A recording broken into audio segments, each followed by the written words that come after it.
Join us today as we celebrate 25 years of Disney's California Adventure and Grand Californian and Downtown Disney. So much to celebrate in this episode of Castle Talk Radio.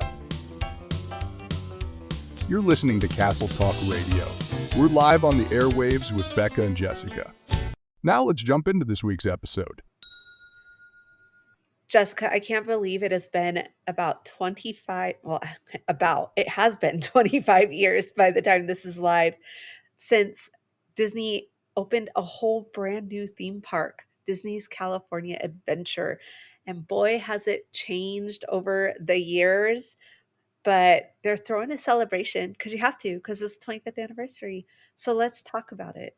Yeah, you have to, which is great because every year it feels like the anniversary of California Adventure rolls on by with very little fanfare, very little celebration in the park. So 25 is the year to celebrate, and it is here now happening. Yeah. So just to kind of let people know a little bit about the history, California Adventure opened on February 8th, 2001. And it was formerly the Disneyland parking lot. And I remember parking in that parking lot as a kid when we would go, and you take the tram from that outer parking lot up to the gates.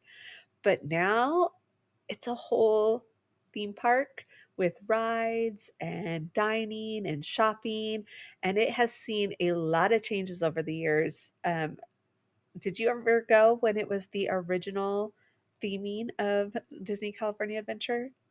I did, and I was so sour about it. I was like, "Get me out of here. Let's go over to Disneyland, the place that I have all these memories, the place that I know and I want to be at." So we just did a few things the first time I went, and that was when it had been only open for a little bit over a year.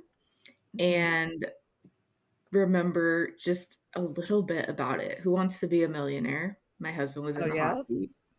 And of course, we had the roller coaster with California Screamin', which was Yes. great, but beyond that, I just felt like it was just not a Disney park yet. Yeah, I felt like so I went October 2001. It was my, honeymoon, and I just remember thinking it felt like a glorified boardwalk. Um, Well, a bunch of part of it was a boardwalk for quite a long time, yeah, and that evolved as we moved into having Pixar Pier, which is still in pretty recent history. yes. But they've done a really good job, I think, of overhauling the park, and it has so much in its future. So it's just a really good time to celebrate the 25th anniversary, where it's been and where it's going. Yeah, so Jessica, let's talk a little bit about, the celebrations that they are having, and the first thing that caught my eye is Mickey and Minnie in California Adventure are getting new outfits. This rarely happens. Yes, and they are so cute. I'm really excited about that. Forever, they've been in their 20s era, 20s and 30s era outfits on Buena Vista Street. And for this celebration, which starts February 6th and goes through July 1st, they are going to have those new outfits, which are just full of life, full of color, really evoking like the spirit of California Adventure Park. And also, they feature sun, like sun and color bursts. And that makes me think of the original sun that was on like California Ferris Screamin' the and Ferris a wheel. Ferris wheel as well. And then their outfits also make me think of World of Color, which has been like a staple in California Adventure Park. Yes. Yes, their outfits are super cute, and I can't wait to see them sporting those 25th anniversary outfits. All right. We also just got told like a week before it happened that they were gonna open Soarin' over California early. So it normally comes for the California Adventure Food and Wine Festival. They take Soarin' around the world and switch it back to Soarin' over California, which is the original. But for the 25th anniversary of Disney's California Adventure Park, they are actually bringing it back now, February 6th. Like by the time this airs, it's already back to it. So I'm excited, and they're going to run it clear till July 1st. So several months that people can go and enjoy the original version. Now, I know my two favorite parts of Soarin' over California, but what is your favorite part? Oh man, I don't know if I could pick a favorite. It's just I love my home state so much, and so seeing it just showcased that way makes me feel so much at home and so much pride for the place that I grew up in. I love the vast landscapes of California. Maybe the scents, like the orange scent Yes, during that's it. one of mine. That's one of mine. My other favorite part is when they're skiing in the Tahoe area or wherever it's showing, and if you watch, a guy goes off of a cliff and biffs it. It's I love definitely a good moment. And let's not forget that Michael Eisner is in that version because he is the one hitting the golf ball that has the hidden Mickey on it. So, That's a great part as well. all right. Well, let's move on to the next thing. What else caught your eye, Jessica? Well, they are bringing in the popcorn bucket to rule all popcorn buckets because it's a 25th anniversary, so you can't just have any popcorn bucket. This Right. has so many dimensions to it. It is, if you haven't seen the picture online, it is Pixar Pal Around popcorn bucket. It moves. It lights up. It has swinging gondolas. And it also interacts with different areas of the park and probably World of Color. It alludes to that in this press release.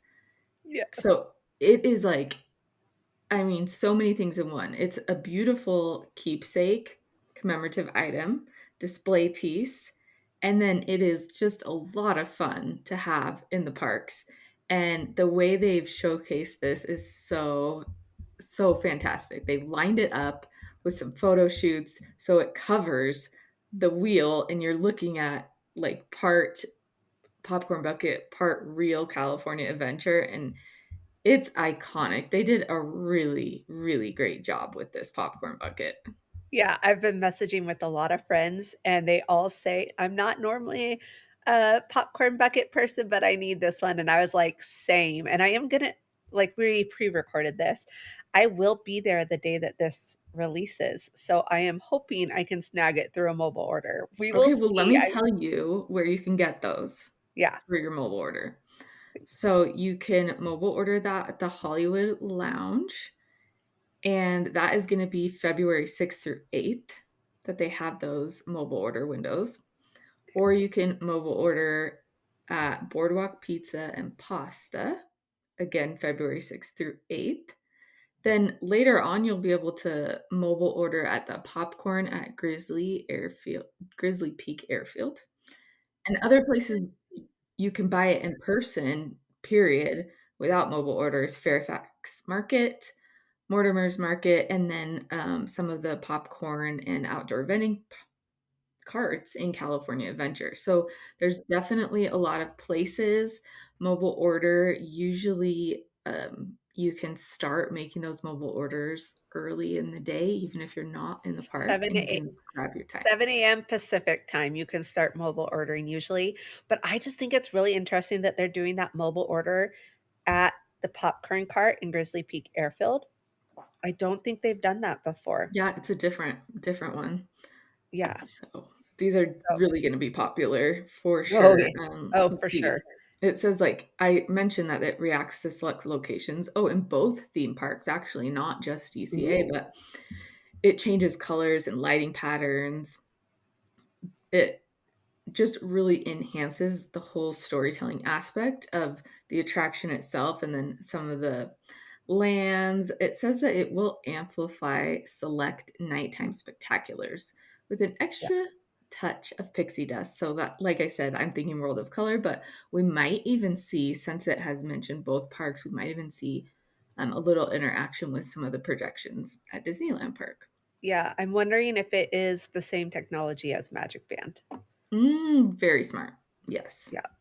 Alright, so let's move on because I also gotta say there was a food item that caught my eye, and I'm not a foodie.